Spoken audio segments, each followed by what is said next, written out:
On the far western edge of Europe, where the continent finally runs out of land and meets the vast Atlantic Ocean, lies a small country with an outsized history, Portugal.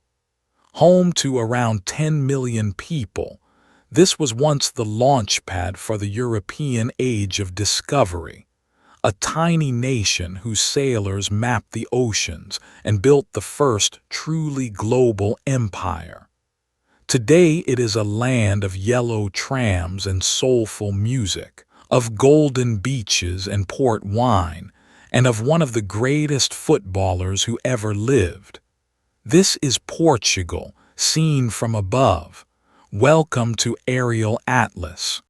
Portugal covers around 92,000 square kilometers on the western flank of the Iberian Peninsula.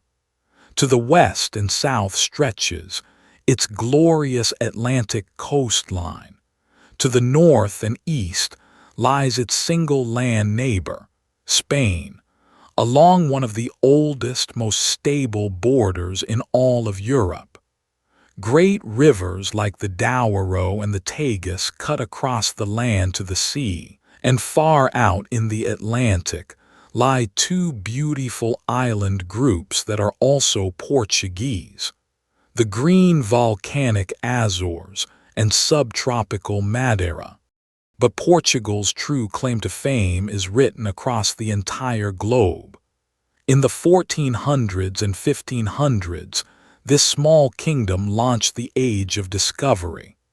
Encouraged by Prince Henry the Navigator, Portuguese explorers pushed out into the unknown ocean. Vasco da Gama found the first sea route to India.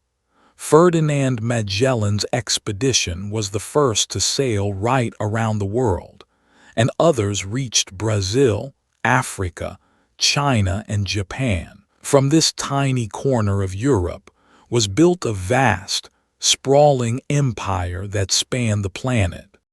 And the heart of it all is Lisbon, the capital, draped across 7 hills above the Tagus.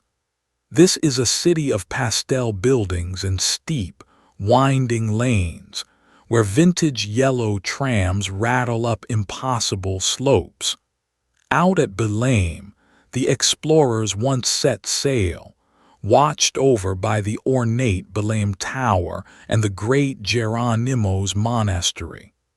Lisbon was almost destroyed by a catastrophic earthquake in 1755, then boldly rebuilt, and today it is one of Europe's most beloved and atmospheric capitals. Lisbon is also the birthplace of Fado, the very soul of Portugal in music.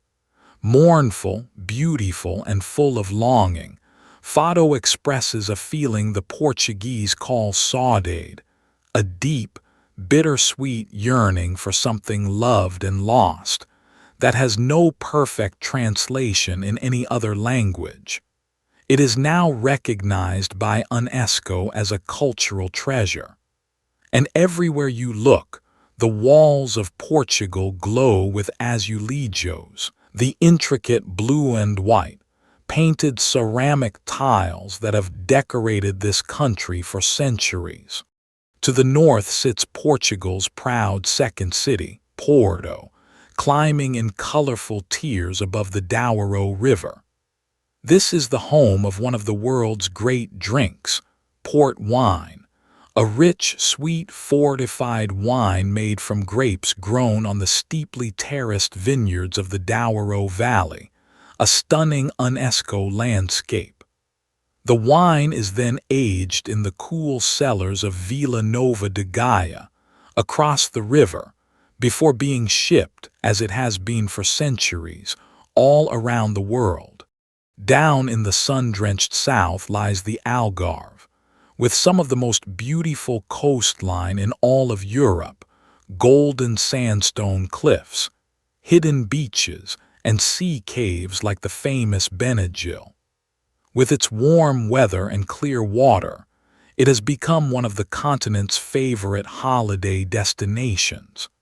And further up the coast, at Nazare, The Atlantic throws up some of the largest surfable waves ever ridden, drawing the bravest big-wave surfers on the planet. Just outside Lisbon rises another of Portugal's wonders, Sintra.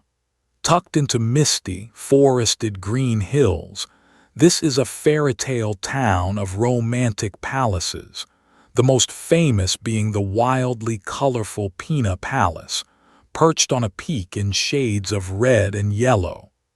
Together with its Moorish castle ruins and lush gardens, Sintra is a UNESCO World Heritage Site, a dreamlike landscape that has enchanted kings, poets, and travelers for generations. Portugal is also quietly a world leader in some surprising things.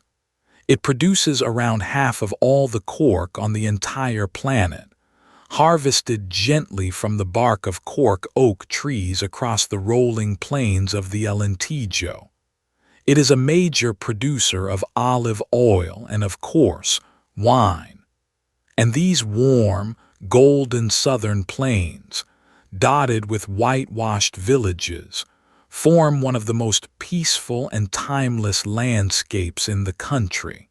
Portuguese food is built on the bounty of the sea.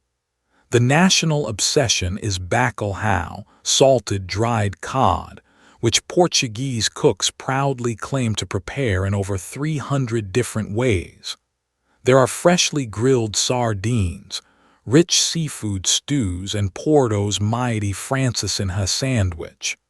But the most beloved treat of all is the pastel de nata, the warm, flaky custard tart, dusted with cinnamon, born in Belem and now adored around the entire world. And Portugal's reach still spans the globe through its language. Portuguese is spoken by more than 250 million people across the world, in Brazil, in Angola, in Mozambique and beyond, making it one of the most widely spoken languages on Earth.